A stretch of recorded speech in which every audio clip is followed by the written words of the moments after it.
Друзья, всем привет! Сейчас я подключу этот микрофончик, чтобы меня было слышно лучше. Я хотела без микрофона, но здесь одна из самых шумных. Да вообще, мне кажется, в городе Буэнос-Айрес очень много шумных улиц, поэтому, кажется, с микрофоном будет лучше. В общем, хочу, чтобы этот первый кусочек нового влога начался там, где закончился предыдущий. Это в нашем любимом городе Буэнос-Айрес. Я ничего не снимала за эту поездку. 2 месяца мы тут были. Вот, решали вопросы свои и судебные, просто отдыхали, просто были на солнце, просто грелись. Здесь, конечно, одно из самых идеальных мест, где можно и нужно растить детей. Я так считаю. Мне кажется, что я не одинока. Многие, кстати, с кем мы здесь общались, так тоже думают. Кто на Бали отдыхает, часто проводили зимы в Таиланде, Бали, все, что знаете, любую Азию, Дубай, все, кто оказался здесь после рождения ребенка, вот с кем я общалась, говорят о том, что здесь очень классно растить детей. Тепло, фрукты, овощи. Довольно качественная еда, такая вот именно. Очень классные площадки, много на улице разных активностей, отношение к детям очень крутое, поэтому все здесь любят деток. В общем-то, мы все это знаем, поэтому мы решили эти 2 знойных месяца Петербурга провести здесь, работая, параллельно наслаждаясь всей этой природой, красотой. Буэнос-Айрес потрясающий, конечно, красивый город, его архитектура застроена итальянцами, французами. Очень много. Это вообще страна, в принципе, как и Штаты, страна мигрантов. Страна, застроенная архитекторами из Европы, центрально. Поэтому многим нравится, естественно, исторический центр Буэнос-Айреса. Здесь потрясающая природа. Мы мечтали съездить на ледник. Я вам показывала, мы там были. Может быть, сейчас добавлю сюда пару кадров или каких-то видео, может быть, своих. Мы просто были в каком-то потрясающем восторге, потому что природа, очень красивая. В Аргентине, потрясающая природа. Она такая разная. И начиная, что это южная точка вообще земного шара, Ушай, город, мы туда не доехали, но Патагония, в принципе, тоже недалеко. Ледник, 30 тысяч лет, просто ты стоишь какой-то, ощущаешь просто такую массу эмоций, такое просто какое-то такое чувство, я даже не знаю, как ему передать емко, чтобы было понятно. Эти отваливающиеся льдины, они как айсберги, просто, которые тонут с каким-то шумом, с какой-то невероятной энергетикой. В общем, мы были в восторге, в диком восторге. И мы вот в эту поездку хотели съездить либо на водопады, потому что все, конечно, не охватить. Здесь можно путешествовать, можно садиться на машину и ехать просто через всю Аргентину, Анды, близость к Чили, вообще граница, с Чили. Потом мы хотели бы, конечно, посетить Перу, Мачу-Пикчу и вот эти все места. В общем, Латинская Америка нами еще пока не изведана, и я надеюсь, что и мы на самом деле не планируем ее заканчивать, исследовать. То есть у нас нет задачи получить паспорт и вообще сюда больше никогда не приезжать. Мы, наоборот, хотим, у нас, в принципе, не стоит такая задача скорее получить паспорт. Это скорее так, скажем, посредственно, вторично, что ли. Мы хотим изведать эти места. Они нам очень интересны на протяжении, может быть, даже и всей нашей жизни. Куда нам торопиться? Мы сюда будем приезжать, будем планировать эти поездки. Мы их планируем заранее, задолго. Покупаем задолго билеты. Многие спрашивают, сколько это все стоит. Стоит это, конечно, по-разному. То есть в зависимости от времени покупки, от того, что вы хотите, куда хотите поехать. Вот, как-то так. Поэтому будем планировать. Я иду сейчас по улицам. А вы знаете, что я хочу вам показать? Район наш называется Палермо. Мы его тоже очень любим. Здесь несколько его разновидностей: Палермо, Чика, Сохо и Палермо, Голливуд. Вот такие 3 района. Зеленые очень. Но это одни из самых безопасных районов в городе, поэтому, естественно, мы здесь сосредоточено очень большое и русское комьюнити, и очень много мест классных, просто потрясающих, и стильных, красивых просто проходить. Очень много строят, естественно. Мы, кстати, хотим тоже заинтересоваться недвижимостью, может быть, хотя бы поднимать вообще, сколько это стоит здесь именно, как здесь сильно быстро меняются цены. Вот для инвестиций, кстати, одна из моих любимых галерей вот за моей спиной. Картину эту люблю с тигренком, девушка с тигром. В общем, места очень разные. Вот я в диалоге с клиенткой, очень хорошей знакомой, сказала, что здесь вот такая разница между вот очень крутым вкусом и безвкусием. Вот я имею в виду, что между ними вот просто пропасть. Здесь настолько может быть стильно и настолько безвкусно одновременно. Смотрите, балкончик какой классный. Над ним что-то настроили, какую-то такую верандочку красивую. В общем, вот таких вот архитектурных сооружений здесь массы. Напротив может быть какой-нибудь классный современный дом или не очень классный. Может быть просто вот это, наверное, пример обычной аргентинской застройки, самый обычный. Вот здесь же какой-то шоурум, вижу на 2-м этаже. Маленькие домики здесь пристроены, тоже очень как-то все хаотично, но при этом к месту. Даже не знаю, как это объяснить. А вот тут уже снесли домик, здесь, наверное, был маленький. Снесли и будут что-то строить. Посмотрите, сколько зелени. Я сейчас объясню, почему я хочу обратить на это внимание. Я недавно увидела пост, в котором комментарий такой был, типа, где вообще в Петербурге зелень, куда вы ее дели, почему нету вообще деревьев. Вот. И я просто очень хорошо знаю историю исчезновения, изучала когда-то этот вопрос, исчезновения всех деревьев в Петербурге. Вот. И, наверное, напишу даже дополнительный, просто для информации, пост в Телеграм с фотографиями, как в Петербурге было зелено.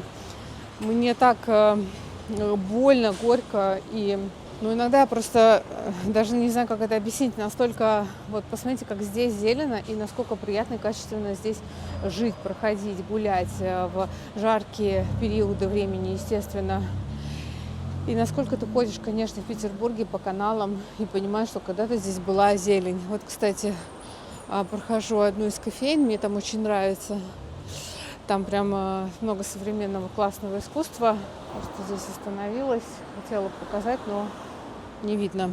А еще через дорогу от меня вот и прямо рядом от этой же современной кофейни находится другое местное вот кафе, красное здание. И там вообще совсем по-другому, с плакатами Марадоны и Месси, с деревянными стульями. И, в общем-то, все это вместе может сочетаться. Если, конечно, просто посмотреть на той стороне на застройку, вот на ее разность, просто удивляешься, как все это может быть вместе, эти еще провода. В общем-то, все это, знаете, такая латиноамериканская эстетика с граффити, с какими-то крутыми ставнями старинными, с такими балкончиками, с очень зелеными. Но здесь еще, может быть, не прям показательная улица, просто сколько зелени. Какое огромное количество зелени.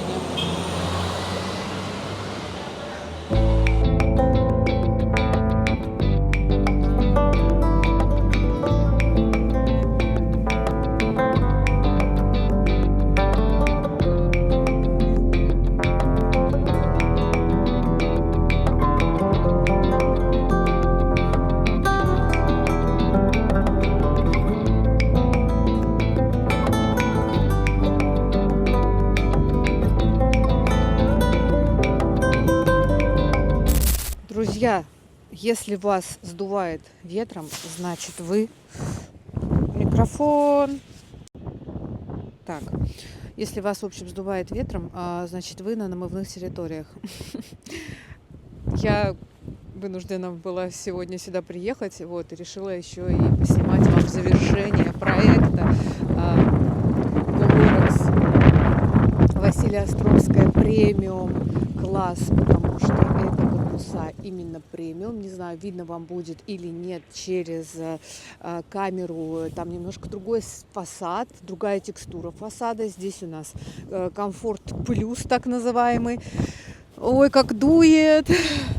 Но окна вроде неплохие поставлены. Здесь сейчас очень хорошие дисконты. Если вы видели, я публиковала в телеграм-канале некоторые варианты, как менялась здесь цена. Здесь цена сейчас в 2-летней давности. Мы с клиентами взяли несколько квартир и в ипотеку семейную. Она еще доступна здесь на готовые варианты. И берем сейчас в процессе и за 100% оплату. Максимальная скидка 30%. Очень хорошее было предложение. По цене квадратного метра выходит чуть меньше даже 300. Представьте себе. Просто вот сейчас даже невообразимо то, что строится рядом за премиум Василеостровской. Там строятся башни. Вот, ну и, соответственно, цена там сейчас ого-го какая. Вот здесь, смотрите, будет и фитнес, и библиотека, кинотеатр, коворкинг, все что угодно. И даже есть неплохие видовые квартиры с видом, то есть на эту сторону, они не с прямым фронтальным видом на залив, но зато с показательный хороший вид будет на воду. Скоро, возможно, будут ходить кораблики, пассажирский порт до Калининграда, эта информация пока еще неизвестна. Там вот тоже Глорекс, но это просто Василеостровский. Здесь якобы премиум. Видно и Лахту, и воду. Там чуть дальше за ним, кстати, вот за этими домами будет уже там RBI. Вот, еще недавно стартовала и Легенда, получается. Боже, меня сдувает, я как будто просто на каком-то северном полюсе. Вот, в общем-то, за башнями стартовала у нас Брусника, Легенда, и все, закроют они здесь своими хорошими, неплохими проектами потребности в хорошей аудитории, я бы, наверное, так сказала. Вот, смотрите, вот какой фасад все-таки, да, поинтереснее. Мне прям он даже больше нравится, он разноэтажный, он такой объединен, получается, как бы делает такой круг. Ну и, соответственно, там поинтереснее вот и малоэтажный корпус, и переход такой у них там поинтереснее.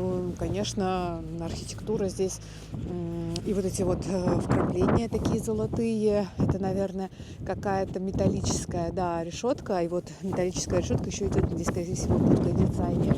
Неплохо. С учетом того просто цены, той цены квадратного метра и готовности, дом готов, все, вы покупаете, получаете ключи. Неплохая белая отделка, уже стены есть, в отличие от того, что было в Глорексе первом, там не было стен. Боже, можно я сяду, пожалуйста? Фух. Просто там не было стен, их нужно было возводить. Все, и мы поехали на просмотр. Я сейчас задубею. Хотела очень показать еще, где строят башни за ним и где Легенды, вот, Брусника. Но, друзья, очень холодно, конечно, очень. Друзья, а дорогу-то уже сделали. Смотрите, вот я повернула, получается, вот премиум этот уголочек симпатичный. И вот такая, получается, здесь дорога идет вдоль набережной, вдоль воды.